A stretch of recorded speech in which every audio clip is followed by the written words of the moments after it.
지난 7일 검찰 고위 간부 인사에 이어서 중간 간부와 평검사 인사가 단행됐습니다. 그동안 검찰 주류로 꼽혀온 특수라인보다 형사부 검사들을 배려했다는 게 특징인데요. 윤석열 검찰총장의 측근으로 불리는 검사 상당수가 좌천성 발령이 됐습니다. 오늘 계속해서 손정혜 변호사와 함께 관련 이야기들 나눠보도록 하겠습니다. 어서 오시죠. 안녕하세요. 네. 이번 인사는 이제 대검과 일선 검찰청 직제 개편과 맞물려서 그 폭과 방향에 대한 관심이 쏠렸습니다. 먼저 이번 인사 좀 어떻게 보셨습니까? 고검 검사급 검사님 포함해서 630명에 대한 인사가 단행된 것이고요. 중간 간부급 이사입니다. 일단은 여러 가지 큰 방향에 있어서는 방향성은 맞춰졌고 균형성이라고 평가하는 법무부의 의견에 일부 동의하는 의견도 있지만 또 논란도 제기되고 있어서 이게 어떻게 보면 과거에 좀 폐단이었다고 볼 만한 인사의 어떤 공정성이 조금 흐트러지는 모습은 보입니다. 일단은 제가 긍정적으로 보는 것은 애초에 문재인 정권, 문재인 후보 시절의 검찰개혁에 대해서 공약으로 내세웠던 것이 이 공안이나 특수부 위주의 어떤 검찰 인사가 아니라 형사부 인권을 이제 담당하는 관련 분야 그리고 공판부에 힘을 실어주겠다, 인사의 균형을 맞추겠다라는 공약을 한 바 있었고요. 추미애 장관도 마찬가지로 취임하면서 형사부 공판부 강화하겠다, 검찰 직제 개편도 그에 맞추겠다라고 이야기를 했기 때문에 그 일관된 정책 아래서 이번 인사는 형사부의 대거 승진이라고 평가할 수 있고 반면에 그동안 이제 특수통으로 불렸던 검사님들이 엘리트 검사라고 평가되고 많이 승진의 기회를 가졌던 것이 사실입니다. 이번에는 좀 자천성 인사이다라고 평가할 정도로 지방으로 많이 발령이 난 것을 볼 수 있는데 또 지방으로 발령냈다고 해서 무조건 자천성 인사라고 평가하기도 어렵습니다. 왜냐하면 과거에 저는 이것이 잘못된 관념이라고 생각이 되는 게 서울의 중앙에 있고 대검에 있다고 엘리트 검사가 아니고요. 또 뭐 지방으로 내려갔다고 해서 검사가 실력이 없는 것이 아님에도 불구하고 대중들은 그렇게 인식하는 경향이 있거든요. 이것도 좀 앞으로 개혁해야 될 과제가 아닐까 생각이 드는데 원래 검사 인사는 1, 2년마다 경향 교류 연진상 뭐 지방 갔다 서울 갔다 왔다 갔다 하셔야 되고요. 순환보직도 하셔야 되기 때문에 지방으로 갔다고 무조건 자천이라고 평가하기는 어렵습니다. 예, 알겠습니다. 검사 중심의 구조를 형사 공판부로 이동시켰다는 점 등 좀 여러 가지로 눈여겨볼 대목이 많은데 좀 특히 논란이 되고 있는 부분이 있습니다. 이 검언유착 의혹 사건을 수사하던 중에 한동훈 검사장과 몸싸움을 벌였던 정진훈 중앙지검 형사 1부장이 광주지검 차장검사로 승진이 됐는데 아무래도 일각에서는 이제 피해자 신분에서 이렇게 승진이 되는 게 이례적이기 때문에 좀 여러 가지 해석들이 나오는 것 같습니다. 법무부의 설명은 2017년에 우수 형사부장으로 선정될 만큼 업무적인 능력이나 어떤 민원인들에 대해서 친절했기 때문에 그것을 평가해서 승진을 했다라는 원칙을 적용한 것일 뿐 특혜를 주거나 뭐 다른 사정은 없다라는 취지의 이제 주장인데 또 피의자로 전환돼서 수사 결과 어떻게 될지 저희가 단언하기 어려운 상황에서 승진되는 것은 좀 이례적일 뿐만 아니라 만약에 형사 처벌을 받을 경우에는 징계 사유가 되기 때문에 이렇게 승진하는 것보다는 조금 보류하거나 수평 이동해야 되는 것이 타당했던 거 아니냐 이런 일각의 지적도 있는 상황인데 일단 형사 우수 부장으로 선정된 사람들을 대다수는 현재 승진이 된 상황입니다. 그 일환으로도 해석될 수 있지만 조금 아쉽다. 왜냐하면 어찌됐든 지금 독직폭행이라는 것은 공직자가 가져야 될 제명 중에 굉장히 무겁게 받아들이는 제명이기 때문에 수사 결과를 살펴보고 징계가 어떻게 될지 여부를 살펴보고 승진 조치를 하해도 늦지 않았을 것 같은데 지금은 이 때문에 논란이 제기된 상황입니다. 예, 검찰 안팎에서도 아무래도 이제 감찰 대상인 피해자를 승진시킨 것과 관련해서는 좀 여러 가지 해석들이 있는 것 같은데 이와 더불어서 정진훈 부장검사를 피해자로 전환시켰던 검사 6명 중에 5명이 지금 지방으로 전보가 됐다면서요.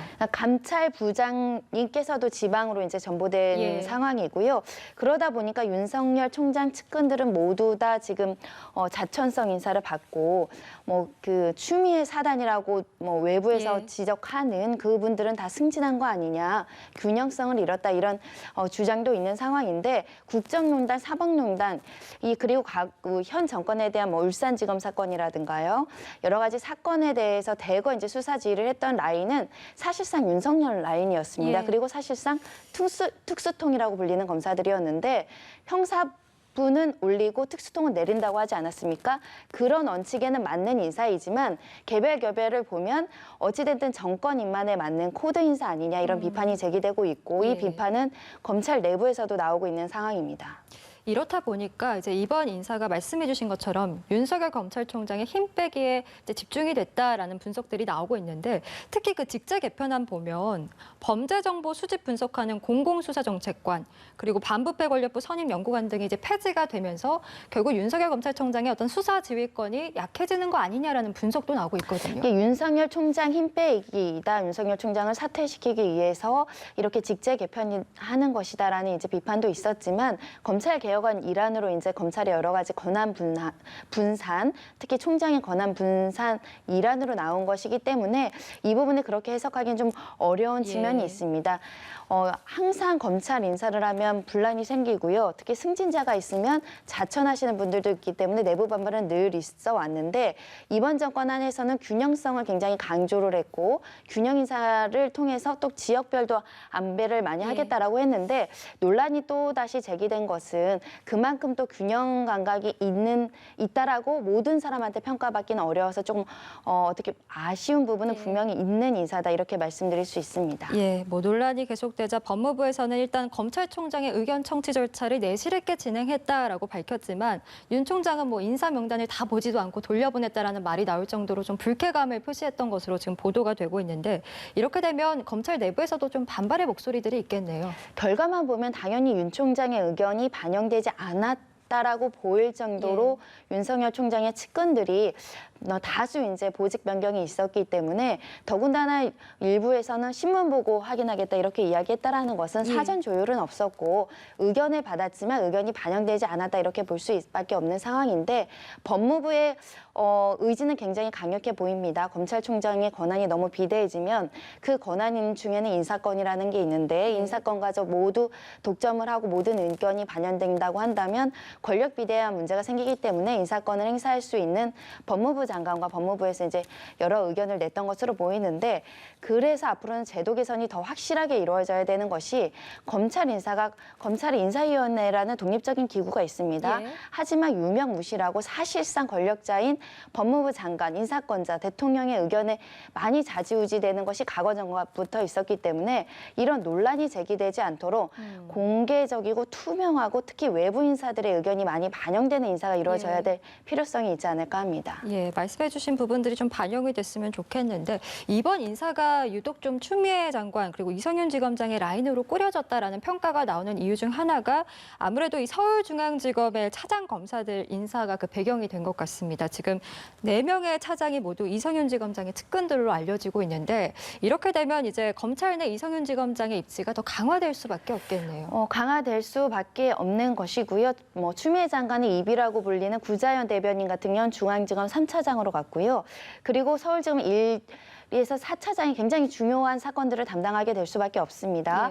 모두 다 이제 보통 이성윤 지검장과 측근이다 또는 추미애 장관과 뜻을 같이 한다라고 불리는 검사로 외부적으로 평가되고 있기 때문에 현재로서는 이성윤 지검장이 중앙지검에서 이제 수사 지휘를 하기에는 측근들이 많이 배치됐다라고 평가할 수 있습니다. 예, 이번 인사를 보면 이제 윤석열 검찰총장의 측근이라든지 뭐 정부와 관련된 주요 수사를 맡았던 검사들이 사실상 좌천 인사로 평가가 되면서 앞으로 향후 그 검찰의 주요 사건 수사와 관련해서도 좀 새로운 국면에 들어서지 않을까라는 전망이 나오고 있는데 뭐 삼성 경영권 승계 의혹이라든지 울산시장 선거 개입 등 이렇게 주요 수사 지휘부가 바뀌게 되면 이런 사건과 관련해서는 앞으로 어떻게 수사가 진행이 되는 겁니까? 수사 지휘부가 교체되면 아무래도 수사의 어떤 동력이라든가 실체 진실을 잘 알고 있는 사람이 다른 데로 발령이 나시는 것이기 때문에 좀 수사가 어려워지는 측면이 있지만 사실 검사 인사라는 것이 6개월, 1년, 2년 단위로 수시로 이루어져서 수사 중간에 수사 지휘부가 교체되는 일은 왕왕 있습니다.